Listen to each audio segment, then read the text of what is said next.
¿Qué tal? Hoy vamos a presentar, mis compañeros y yo, la sección tercera del tomo 3 del Capital de Karl Marx, específicamente el capítulo 13 y el capítulo 14. Esta ley fue tan importante para Marx que la definió como la ley fundamental de toda economía política, en la cual decía él que había una tendencia irreversible del capitalismo al colapso. Marx decía que era sencillo descifrar este enigma para quienes hubieran descifrado el enigma del valor y del plusvalor, ya que una teoría vulgar del valor conllevaría a una teoría vulgar del plusvalor, y por ello pues no poder encontrar los hilos para poder descifrar este enigma o esta ley. La ley a la que Marx se refería era la tasa decreciente de la tasa de ganancia. Esta es una tendencia al aumento de la composición orgánica del capital, lo que significa un aumento en la inversión de maquinaria, herramientas e insumos respecto al aumento de la fuerza de trabajo. Lo único que crea valor, como hemos visto, es el trabajo vivo. Y estamos ante una contradicción por ello, ya que mientras el capitalismo siempre busca desarrollar las fuerzas productivas por la competencia de la ganancia, esto choca directamente con las relaciones sociales de producción, en las que el obrero produce valor para él en forma de salario y el excedente se lo apropia el capitalista. De esto último depende la ganancia. ¿Esto qué significa? Que la disminución en capital variable con respecto al constante hace que la cuota de ganancia disminuya. Aquí tenemos un ejemplo numérico en donde tenemos 5 capitales individuales. Arriba tenemos el capital de composición orgánica más alta y hasta abajo, por lo contrario, tenemos el de composición orgánica más baja. Todos tienen una composición total de 100, pero la inversión se compone de diferentes formas. Arriba tenemos una inversión en 95 de capital constante, o sea, maquinaria, herramientas de trabajo, materia prima, y solo 5 en inversión de capital variable. Una inversión de este tipo podría ser, por así decirlo, como Tesla, en la que, pues, de forma en coincidencia, 95% de su producción consistirá solo en la maquinaria y solo 5% meterán mano humanos en su mega fábrica de Nuevo León. En esta composición, suponiendo que tiene un 100% de cuota de plusvalía, habrá 5 de plusvalía y el valor total será de 105. Por ende, la tasa de ganancia será de 5% y esta composición nos da una composición orgánica de 19. Por otro lado, en el ejemplo contrario, tenemos una composición igual de 100, sin embargo, distribuido en 60, una inversión de 60 en constante y 40 en variable, trabajo vivo. Lo mismo, tenemos 100% de cuota de plusvalía y 40 de plusvalor, en total un valor de 140, una tasa de ganancia de 40% y una composición orgánica de 1.5, mucho valor que el anterior capital. ¿Esto qué nos dice? Bueno, si vemos la comparación en tasas de ganancia, el primero es muchísimo menor que el de abajo, es 8 veces menor que el de abajo, de hecho composición orgánica alta con respecto a la baja.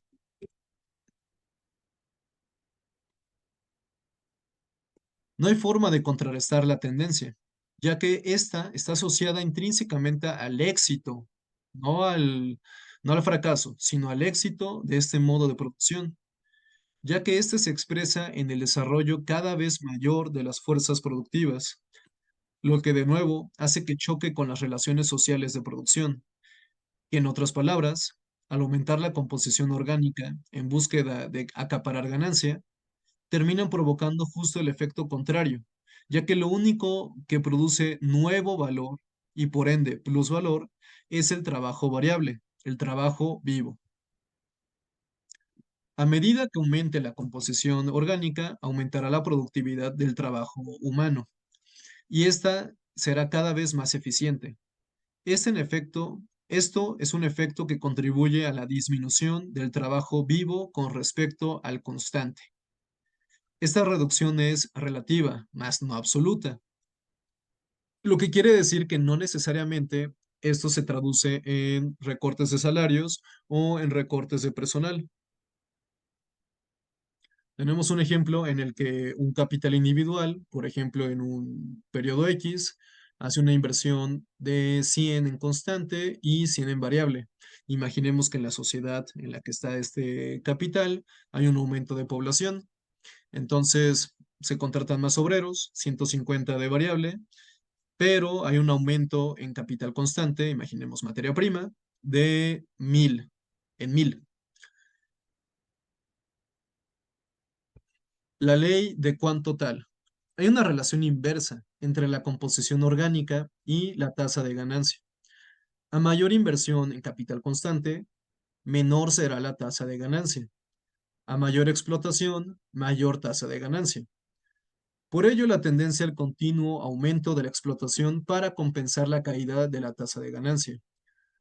Instrumentos como la tercerización o outsourcing, la aparición de modelos de negocio que logran sortear las leyes para que el capitalista pueda evadir obligaciones y costos, como Uber y Airbnb, son algunos de los muchos ejemplos de esta tendencia al aumento de la explotación. En el caso de Uber, pues todos sus conductores no los considera Uber como empleados, son socios, entre comillas, son emprendedores.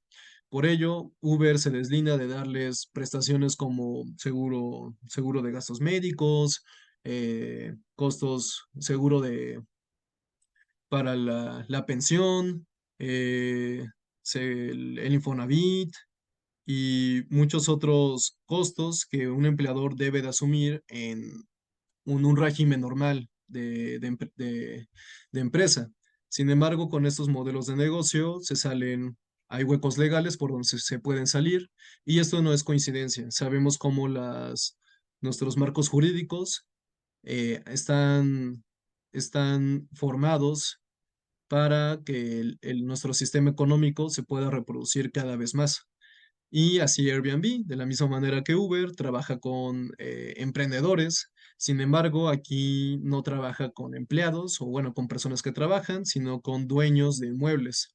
Y no son estas personas que tienen un departamento que no usan simplemente. La mayoría de las personas que trabajan con Airbnb, perdón, son grandes corporaciones o fondos de inversión que son dueños de un gran número de inmuebles que acaparan y que tienen ahí fijos para conservar sus capitales. Y Airbnb fue un perfecto medio por el cual pueden ellos utilizar estos capitales para seguir extrayendo renta de la sociedad.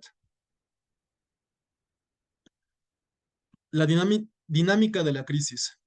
Resulta contradictorio que el mismo desarrollo de las fuerzas productivas sea la responsable de la reducción de la ganancia y al mismo tiempo es la que permite el aumento de la plusvalía relativa. ¿A qué se debe esto? A las mismas causas que generan los periodos de expansión económica y luego las recesiones o depresiones. El funcionamiento intrínseco del capitalismo tiende a la crisis. La crisis en este modo de producción son crisis de sobreproducción. La caída de la tasa de ganancia es la responsable de que haya capitales que hagan despidos masivos y a que quiebren. Siempre que el capital tiene una expansión, siempre vendrá una caída. La tendencia es que cada vez estas serán más frecuentes y más duras. Ejemplo de ello es la burbuja que acaba de reventar del metaverso, donde las grandes empresas del mundo, como Disney, como Apple, como Meta y como Netflix, como muchas otras, invirtieron grandes millones en el desarrollo de esa tecnología con grandes especulaciones de ganancias en las que muchos inversores con grandes millones invirtieron con la promesa de que se les iba a retribuir con ganancias. ¿Y qué sucedió? Llegó el lapso en la que estas empresas tenían que entregar resultados en tecnología, en avances, en cuotas de mercado en aumento con más clientes, y esto no se cumplió. ¿Y esto qué trajo? Grandes despidos. Hubo recortes masivos en el mundo de Facebook, de Disney, de Meta, de Amazon, ya que este modelo de negocio resultó ser un fraude, una burbuja más que reventó y como siempre los que pagan los platos rotos son los trabajadores y la sociedad en general. En el capitalismo se produce a ciegas. Gracias a la competencia, los capitalistas producen tanto por la búsqueda de la ganancia que terminan produciendo más de lo que se consume. Frederick Engels dijo, los obreros se quedan sin medios de vida por haberlos producido en exceso. Ha quedado demostrado con el desarrollo de las fuerzas productivas y el capitalismo hasta qué punto se pueden producir los valores de uso, y al mismo tiempo mostró los límites que tiene y cómo esto choca con la valorización del capital. Podemos producir como nunca, y al mismo tiempo la humanidad es incapaz de apropiarse de estas mercancías para satisfacer sus necesidades. Estamos de nuevo ante un dilema. Por un lado tenemos un aumento de la potencia del trabajo, lo que hace que se reduzca el trabajo vivo, lo que hace que haya menos valor. Y es que este es justo el problema, ya que esta es la razón de ser del capital. La caída de la tasa de ganancia no es lineal. Hay varios factores que afectan para que este efecto se ralentice. Los capitalistas recurren al aumento de la jornada laboral, como acaba de suceder en Grecia. Recortar salarios, precarizar las condiciones laborales, el aumento de la productividad, evadir impuestos. En general, el capitalista busca por todos lados la manera de recortar los costos para aumentar la ganancia. Aquí en la pantalla tengo un recorte de la noticia que acabo de mencionar, en donde un país europeo, en donde nuestro imaginario colectivo eh, pensamos que gozan de los mejores derechos del mundo, que son líderes en bienestar de las personas, en derechos humanos, en derechos laborales, y sin embargo, no tiene mucho que acaban de hacer legal esto, una jornada laboral de mínimo 13 horas y al día y un día de descanso a la semana. Y de nuevo, esta teoría de Marx, esta ley la que estamos hoy explicando, se demuestra su fidelidad con la realidad. Y así como ese ejemplo, hay muchísimos otros, sobre todo en economías subdesarrolladas, pero tampoco las de primer mundo y desarrolladas se salen de esta tendencia. La crisis y la destrucción de las fuerzas productivas. El capitalismo busca emplear a los sectores más vulnerables para ser explotados. Por ello es que en este sistema se promueve el sexismo y la xenofobia para aumentar la tasa de ganancia. ¿Esto qué significa?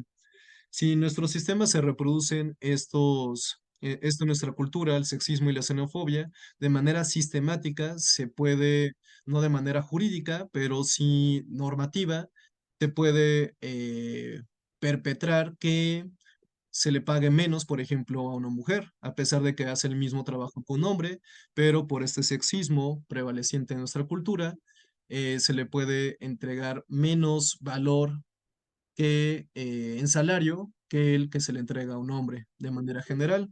Lo mismo con inmigrantes, en donde en el marco jurídico ahí sí está, cómo están en desventaja para ser empleados. Eh, voy a explicar una breve experiencia personal que tuve hace unos 6 años. Fui a visitar a mi hermana a Estados Unidos, a Chicago. Fui allá a visitarla 2 semanas. Una semana la utilicé para turistear y otra semana quise buscar un trabajo para ganar algo de dinero. Y fui a dos lugares. Primero, a un supermercado en donde me dijeron que no podían emplearme porque no tenía un visado de trabajo. Y en el segundo fui a un restaurante de comida hindú, en donde el empleador me dijo que sí podía contratarme con la condición de que me pagara $5 menos que el salario mínimo en Chicago, que era de $13. Él me estaba ofreciendo pagarme $8 la hora, cuando por el mismo trabajo se le paga de manera legal, o sea, por ley se le debe de pagar a una persona $13, pero por mi condición de que pues no era legal allí, él se estaba aprovechando de eso y me iba a pagar $8. Así como a mí me sucedió, a muchísimas otras personas de maneras muchísimo peores, se les explota y se les extrae muchísimo más valor de lo que en general se les extrae a los empleados en ese sector. Por ejemplo, nuestros paisanos en los campos en Estados Unidos o en fábricas en donde trabajan en condiciones deplorables y pues a cambio de salarios miserables. La caída de la tasa de ganancia se manifiesta en crisis. Las crisis producen un proceso de desvalorización del capital. La inversión en maquinaria y en mercancías tiende a caer.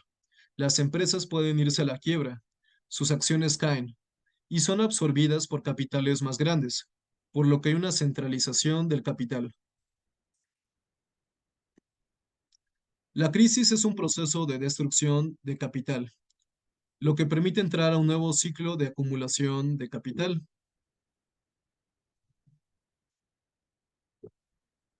En este proceso los salarios caen y los despidos crecen, por lo que las condiciones laborales se precarizan, gracias al aumento de la demanda de trabajo, la competencia por obtenerlos y la situación de crisis, por lo que los trabajadores no tienen de otra más que aceptar las condiciones que les ofrecen. Ya que la crisis es una expresión de sobreacumulación de capitales, es precisamente a través de la destrucción de capitales como el sistema puede salir o aliviar la crisis. Un ejemplo de ello es como hoy en día en Ucrania la sociedad está destruida, los edificios están destruidos, el país está severamente endeudado por sus préstamos con el Fondo Monetario Internacional y esta institución le está cobrando intereses por no pagar su deuda. Increíblemente, aunque este país está en guerra y pues en el status quo, Ucrania se ve como la víctima de esta guerra. El Fondo Monetario Internacional no tiene piedad sobre estas personas, este país, y le está cobrando intereses sobre su deuda. Entonces, lo normal que sucede es que el país tiene que venderse y fondos monetarios como BlackRock, uno de los fondos de inversión más grandes del mundo, entran en acción y compran sectores como el sector de salud, el sector de educación, y sin mencionar que Ucrania es uno de los mayores productores de granos, en donde BlackRock se hizo de este sector y ahora está llamando a la comunidad internacional que que puedan hacer flexible la distribución y la logística de los granos, que los compren, porque si no habrá una gran hambruna global. Sin embargo, ellos no lo van a colocar en África, sino que lo van a colocar en países donde lo van a consumir. Así que esto solamente es una excusa una excusa de marketing para que estos granos salgan al mercado y se puedan valorizar, para que puedan obtener ganancias de ellos. Y en concreto, ¿cuáles son esas formas de destruir capitales y mercancías? Pues como en el anterior ejemplo de la guerra de Ucrania, con la guerra. La Primera Guerra Mundial y la Segunda no se explican sin las crisis económicas que las precedieron, por lo que las crisis deben de tomarse en cuenta no de manera ajena, sino como una herramienta del capital con la que se pueden destruir capitales a gran escala, en donde se destruye capital sobrante, o terminan en industrias altamente demandantes como la guerra. Y es justo a través de la guerra como se dieron algunas de las recuperaciones en el siglo XX. No olvidemos cómo es que funciona el sistema político de Estados Unidos, en donde ellos se operan en gran parte por el lobby político. ¿Y qué es el lobby? Bueno, no es más que la legalización de la corrupción, en donde empresas gigantescas le pueden pagar a políticos. ¿Para qué? Para que legislen a favor de sus intereses. Y es por eso que, por ejemplo, grandes empresas armamentísticas le pagan tanto millones de dólares, tanto a demócratas como a republicanos. Y es por eso que Estados Unidos en todos sus años de existencia, solo ha tenido 15 años en los que ha estado en paz. En el resto de años, siempre ha estado en guerra. Y tampoco es de extrañar porque son tan reticentes, porque son tan cerrados en las recientes guerras a tener pláticas de paz, a tener pláticas de tregua, porque eso no conviene al negocio. Lo que ellos quieren es seguir utilizando ese 13% que se gasta de su Producto Interno Bruto en armas. Y tienen que tener una salida, porque si no esas armas no se pueden utilizar y se quedan en la bodega y eso pues no es bueno para seguir con la fluidez del negocio de armas. Tienen que ser usadas y una tregua no conviene al negocio.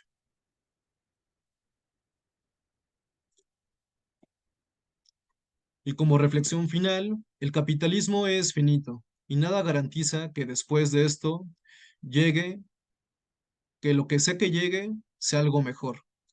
La tendencia es una teoría revolucionaria que da la pauta histórica para que los trabajadores nos organicemos por un modo de producción más justo. Bueno, esa es la continuación de la primera parte que ya les presentó Jesús. Y como ustedes muy bien vieron en su presentación de él, pues él les explicó que la tasa decreciente de la tasa de ganancia se puede traducir como una tendencia al aumento de la composición orgánica, porque pues ya saben que por la lógica capitalista que esta busca optimizar sus beneficios y eso lo hace a través con el aumento de la composición orgánica, que bien me parece que les quedó claro con el ejemplo que les puso Jesús, como al ir eh, disminuyendo el peso sobre el constante y aumentando, por ende, en capital variable, aumenta el valor de la mercancía. Entonces, la actividad 2 procede a decir lo siguiente. Para cada uno de los factores señalados, explicar de qué manera contribuyen a revertir la caída de la tasa de ganancia con un ejemplo de la realidad actual. Muy bien. Entonces, aquí vamos a ver, analizar ejemplos que ayuden a prácticos de la vida real que de alguna manera reviertan la, lo que provoca el aumento de la tasa de la composición orgánica, perdón. Entonces, pasaremos con este que es muy visto por cada uno de nosotros, la intensificación del trabajo, el cual es exigir una mayor productividad por hora trabajada, ya sea mediante el establecimiento de objetivos más ambiciosos o la implementación de sistemas de monitoreo más estrictos. Esto puede contribuir a aumentar la cantidad de trabajo no remunerado, y aquí es importante, no remunerado, y por ende esto aumentar la plusvalía. Entonces, un ejemplo, una cadena minorista establece cuotas de venta más altas para sus empleados, ¿no? Ese típico de ponerte la camiseta, de bonos, si alcanza cierta cuota, las comisiones, y esto va a llevar a que los empleados trabajen más intensamente para cumplir con esos objetivos sin un aumento proporcional en los salarios. De esta manera se estaría garantizando un aumento en la producción y por ende ganancias pero conservando los mismos costos. ¿Por qué? Porque pues al no atribuirles más a su salario, el costo de salario es lo mismo, pero la producción aumenta, entonces el grado de explotación aumenta y eso ayuda a que la cuota de ganancia sea decreciente, sino que aumente. Y eso es muy visto en la vida real por cada uno de nosotros. También, por ejemplo, analizaremos la reducción del salario por debajo de su valor, del valor de la fuerza de trabajo. Entonces, una reducción del salario por debajo de su valor es una forma de aumentar la tasa de plusvalía y obviamente la ganancia para los capitalistas. Y eso es que al reducir el salario real por debajo del valor de la fuerza de trabajo, pues los capitalistas aumentan la plusvalía, que es la diferencia, como ya sabemos, entre el valor creado por el trabajo y el salario que ellos perciben. Y esto va a contribuir a aumentar la tasa de ganancia debidamente. Por ejemplo, una fábrica textil, donde los trabajadores para producir su fuerza de trabajo necesitan 1,000 al mes. Si la empresa paga a los trabajadores solo 800 al mes, la empresa estaría extrayendo 200 adicionales en plusvalía de cada trabajador. Y esto obviamente va a aumentar la ganancia para la empresa, o sea, de pagarle 1,000, va a aumentar, como en el ejemplo anterior, la tasa de producción, pero a menor salario, y esto obviamente proporciona a un aumento de plusvalía, y la plusvalía ya sabemos que se puede traducir, como ya lo repetí, a aumento de la tasa de ganancia. También, o sea, estoy rescatando de ese documento los puntos más importantes. Sería eh, la superpoblación relativa. ¿Cómo puede contribuir esto al aumento de la tasa de ganancia? Debido a que hay una enorme competencia por obtener trabajo, y todos nosotros lo sabemos, tanto los que se están formando como profesionistas, como los que se dedican al comercio informal o a cualquier otro tipo de trabajo, sabemos muy bien que el mercado laboral está lleno de competencia. Entonces, eso pone en ventaja a los patronos, a los empresarios y en desventaja a los que vamos a buscar trabajo. ¿Por qué en ventaja primero a los patronos y a los empresarios? Porque ellos pueden decidir bajar sus salarios y ante la desesperación de los obreros, pues estos aceptan, nos dicen, ¿sabes qué? Mira, la empresa está atravesando cierta crisis, pero pues no queremos despedirte porque pues somos humanistas, pero eso sí, te vamos a recortar tus sueldo. Ya sé, pero tenemos que ayudar.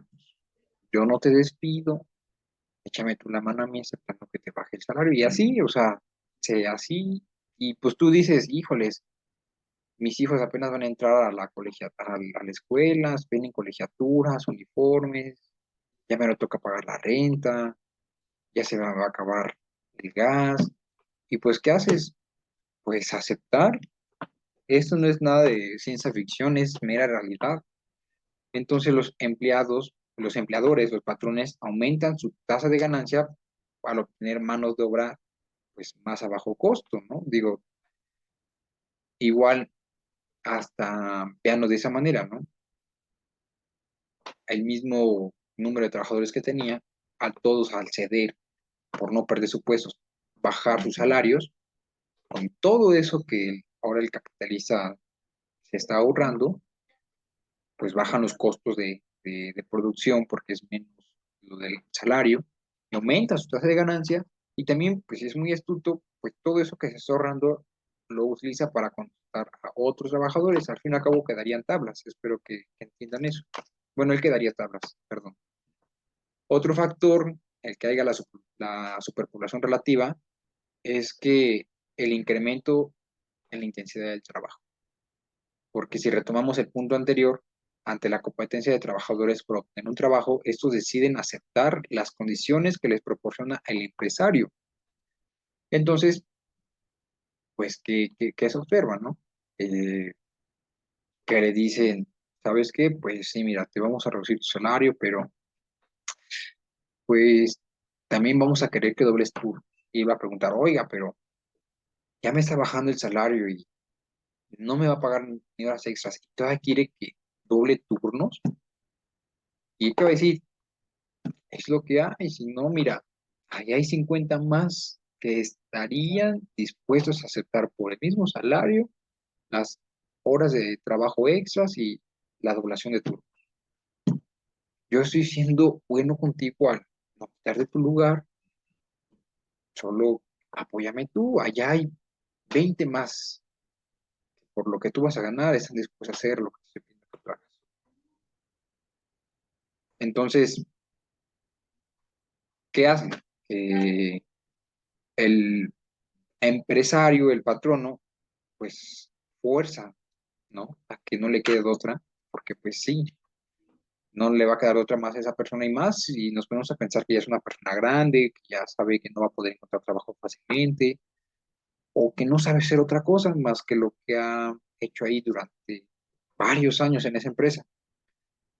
Entonces les proporcionan largas y pesadas jornadas de trabajo, como lo mencioné, en donde el obrero tiende a ser más veloz y a trabajar por más tiempo para así producir más, Y eso obviamente va a llevar al aumento de la producción y de ahí deriva un aumento de las ganancias.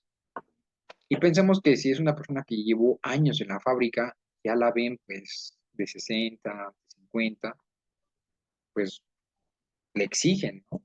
Si no quiere perder su lugar por otras personas más jóvenes, le exigen que rinde igual que una persona joven si es que no quiere que sea despedida.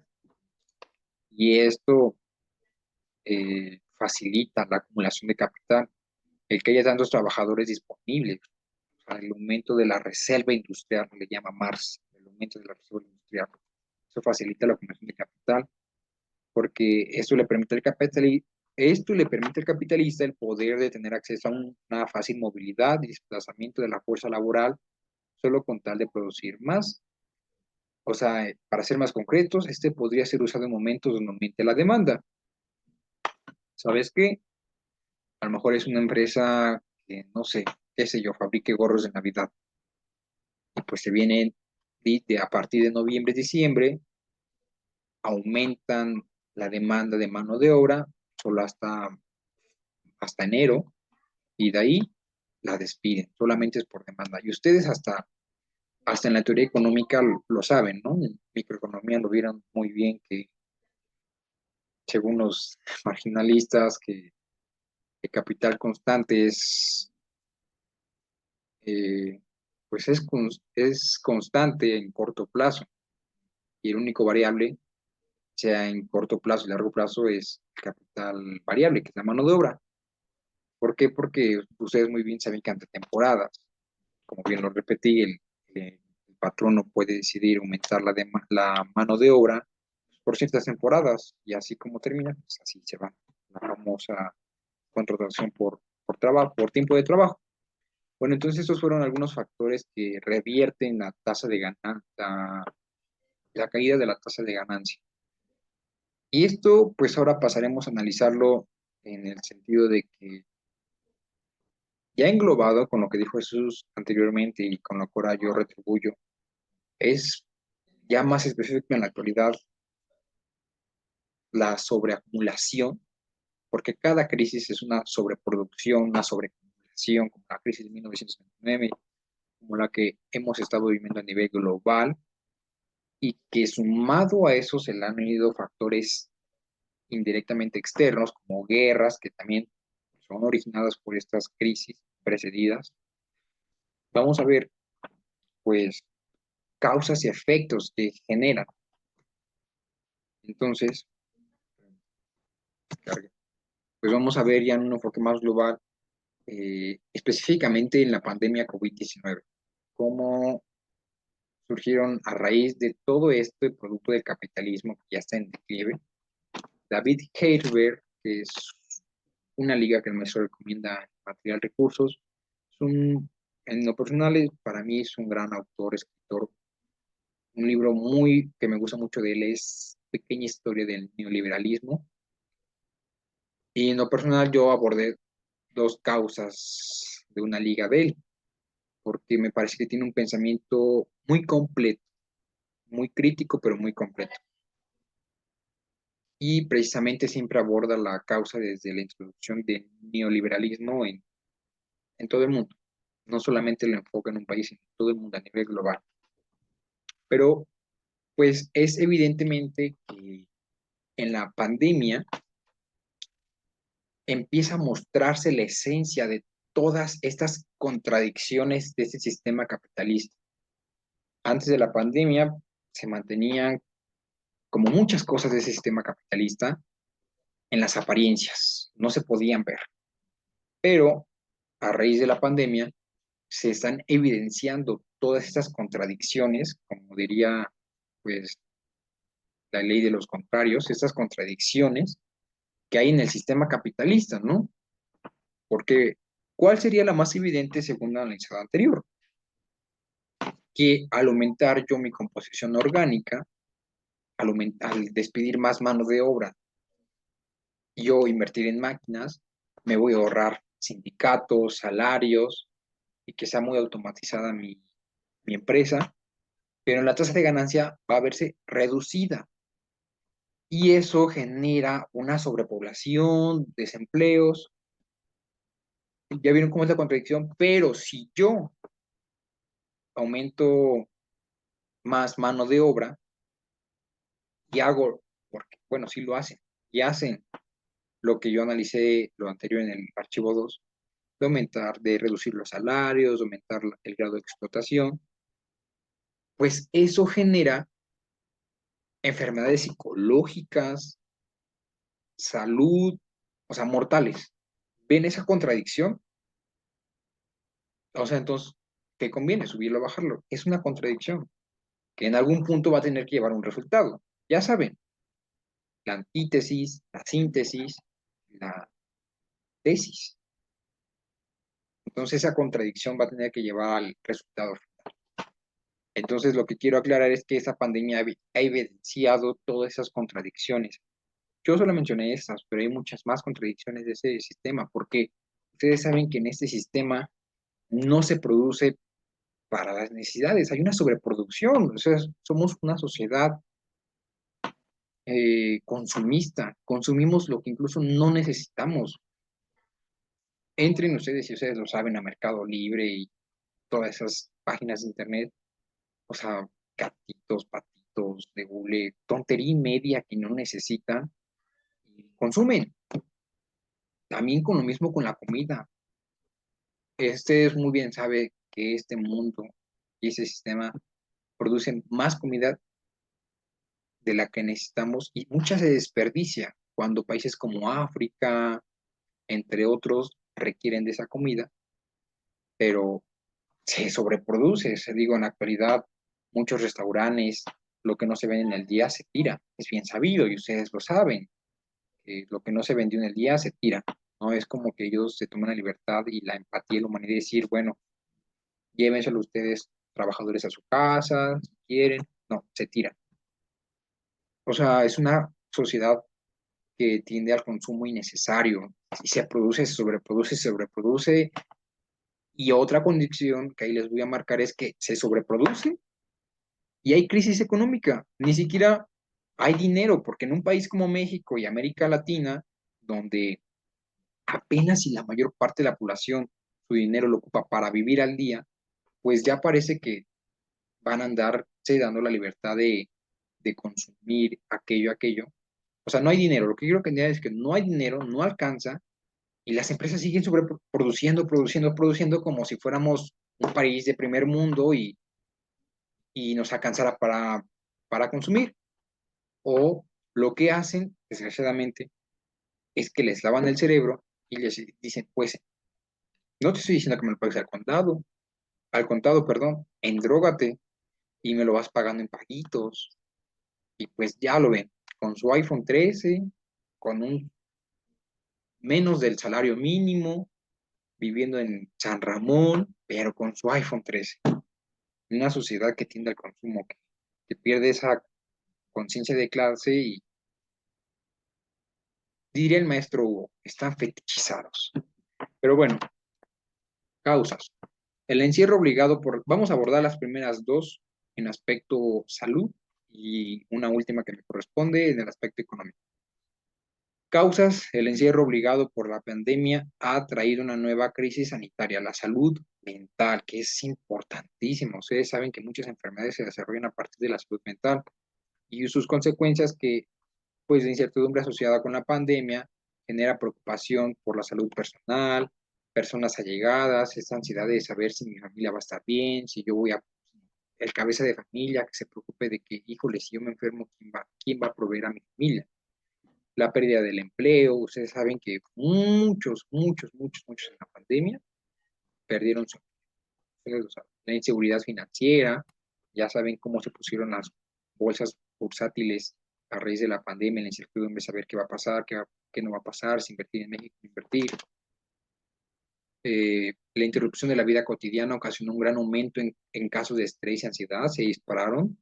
De igual manera, la salud mental se vio afectada, pues mucha parte de la población se desarrolló episodios de depresión, esto debido al aislamiento y al cambio radical en la vida como se conocía. Este cambio de rutina tan acelerado, si pensamos en megápolis como la Ciudad de México, Monterrey, que son personas que están en el tráfico desde las 4 de la mañana y y regresar hasta 2 o 3 de la mañana a dormir y que de repente estén en una computadora en su casa. Qué cambio tan radical, ¿no? De llevar esa vida tan acelerada y estresada. Y esto conllevó al aumento de trastornos relacionados con el estrés postraumático y el aumento de consumo de sustancias. Meterse medicamentos para generar su propia dopamina, porque no le encuentran la felicidad, el sentido de esta vida. Cosas del capitalismo. La elevación de las temperaturas, bueno, ahí vimos salud mental, ahora abordaremos el ambiente, la elevación de temperaturas, olas de calor, más desastres naturales, de los que destacan las situaciones por lluvias. Por ejemplo, una noticia que impactó mucho en este año 2023 es que recuerdo que en marzo, países como España, Francia, Portugal, todos esos países nórdicos, que son países que están acostumbrados pues al frío, registraron temperaturas tipo Sonora, o sea, de 40 grados, 39 grados, y pues para ellos es algo sorprendente, son países fríos, lluviosos, y no están acostumbrados a ese tipo de calor tipo un desierto, y que de repente en esas temperaturas, los incendios forestales que estuvieron muy sonados precisamente por Europa, Estados Unidos, raíz de, del ser humano y del sistema capitalista. Y esto tiene un impacto en la calidad del aire, pues el uso intensivo de ciertos productos químicos para combatir la pandemia contribuyeron a la contaminación del aire a nivel mundial. Cambios en la demanda del agua, porque pues la inseguridad de que esté contaminada, presión sobre los recursos naturales, pues la crisis económica derivada de la pandemia aumentó la presión sobre los recursos naturales, las comunidades podrían depender más de la explotación de recursos para sobrevivir. Y por último, abordaré una causa de tipo económico, la caída del mercado de valores que comenzó a mediados de febrero, osciló algo para mediados de marzo. Esto provocó una devaluación neta de casi 30% de los mercados de valores de todo el mundo. Esto lo tomé de David Hay.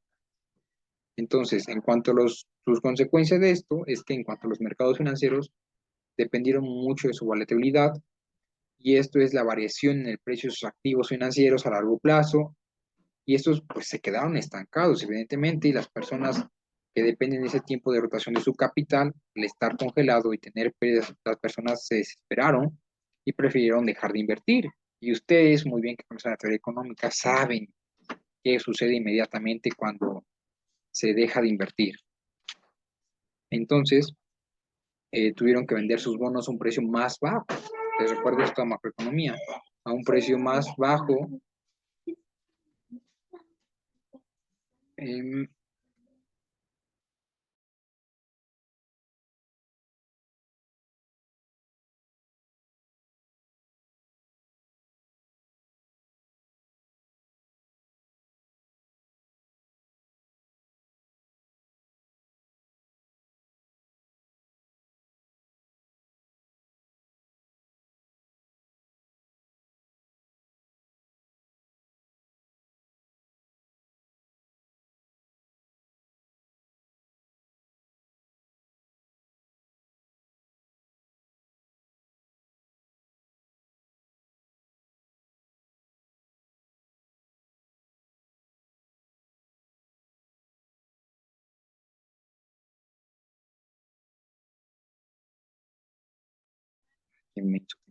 perdón, el micrófono apagado. Bueno, pero ya cerrando, finalizando, pues ustedes saben, como dije, que la gente tuvo que vender sus bonos un precio más bajo, para así poder pues recuperar un poco de lo que tenían, del dinero que habían invertido inicialmente.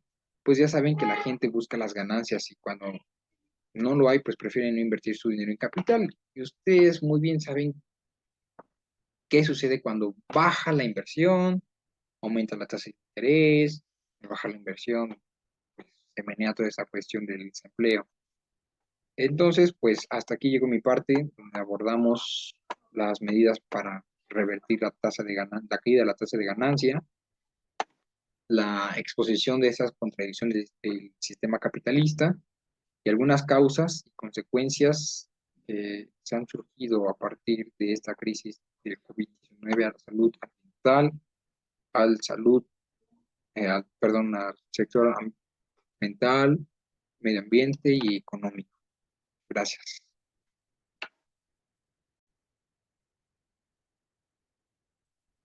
Y bueno, algunas otras de las causas y efectos de la crisis sistemática actual del capitalismo, agudizada por la pandemia del COVID-19, son, por ejemplo, las siguientes. Esta causa está ligada directamente con el coronavirus, que es la interrupción de las cadenas de producción. Esto agudizó la crisis que está atravesando actualmente nuestro sistema. ¿Y qué trajo con ello? Bueno, fueron diversos los efectos de las cadenas de producción. Estos son dos de ellos: la paralización de las importaciones y exportaciones, debido al cierre de puertos y por ende al paro de mercancías en aduanas, a la inflación. Los costos aumentaron debido a los diversos aspectos que afectaron a las cadenas de producción, como son el hacinamiento de personas. Esto lo vimos sobre todo en China, en donde los confinamientos fueron muy estrictos. Las personas tenían protocolos muy inflexibles para que pudieran moverse. Prácticamente para nada ellos podían salir. A diferencia de otros países donde sí hubo más libertad en que te pudieras mover, en que pudieras estar en espacios con otras personas, sobre todo hablando de la producción y del trabajo. Sí fueron más flexibles otros gobiernos, a diferencia del gobierno chino, en donde sí fue muy recio en hacer un control con el fin de prevenir las muertes por coronavirus. Y eso que trajo a que China fue uno de los países con menores tasas de muertes per cápita en el mundo y con menores tasas de contagio. Sin embargo, pues hasta hoy en día se están viendo los efectos en cómo China, que es la fábrica industrial, la fábrica del mundo, pues paró mucho en su producción. Otra de las causas fueron las enormes inyecciones de dinero a fondos de pensión y a departamentos de tesorería de multinacionales. Y bueno, ¿esto qué trajo como efecto? Esto solo provocó una larga recesión en la que, en lugar de fomentar la economía en términos reales, como en empleos y en mayor producción, lo único que terminó fomentando fue la especulación financiera. De todas esas implicaciones, las que más destacaron fueron dos, las cuales son las siguientes. El carry trade. ¿Qué es esto? Esta es una nueva estrategia en la que los inversores piden prestado dinero en una moneda con tasas de interés bajas, por ejemplo, México, y lo invierten en una moneda con tasas de interés más altas. Durante una recesión prolongada, las políticas de tipos de interés bajos o nulos de los bancos centrales pueden fomentar este tipo de negocios. Y la recompra de acciones. Esta se produce cuando una empresa compra sus propias acciones en el mercado. Esto reduce el número de acciones en circulación y, en teoría, esto aumenta el valor por acción. Esto es uno de de las empresas que practicaron este tipo de estrategias, fue Volkswagen en Europa, en donde se le concedió millonarios rescates para que ellos pudieran seguir siendo competitivos, productivos, para ayudarlos a salir de esta crisis. ¿Y qué hicieron ellos? Recompraron sus acciones en lugar de que lo invirtieran en nuevos proyectos de inversión, en nuevos empleados, en mejores salariales. No, ellos compraron sus propias acciones y esto no incentiva a que inviertan en lo que se supone que deberían de invertir para causar los efectos para los que se supone que les inyectaron estas grandes cantidades de dinero. Y por último, la última causa es el calentamiento global.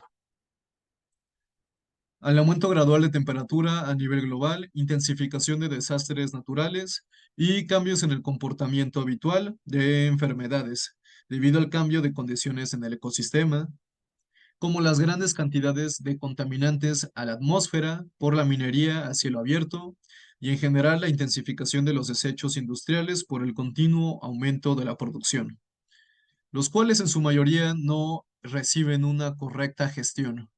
Ejemplo de ello, no nos vamos muy lejos. En Oaxaca se producen cada año más de 71 millones, 9 millones, perdón, 9 millones de litros de mezcal y por cada litro de mezcal se producen alrededor de 8 litros de una sustancia ácida, sumamente ácida, en la cual no se le ha encontrado una correcta gestión y lo que hacen los productores de mezcal es tirarlo a los ríos. Así que anualmente se tiran a ríos alrededor de 72 millones de litros de vinaza, un líquido sumamente ácido.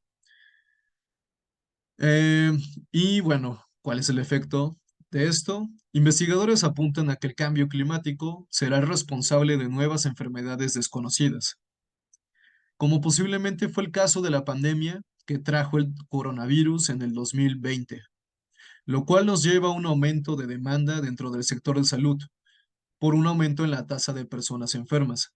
Este cambio en el ecosistema solo terminó por desatar aún más las consecuencias para el humano, dejándonos en climas extremadamente calurosos o fríos, y con desastres naturales cada vez más frecuentes, imprevisibles e intensos, además de las diversas actividades industriales que afectan los bosques, ríos o mares, provocando que haya una contaminación en alimentos y aumentando el daño hacia los ecosistemas.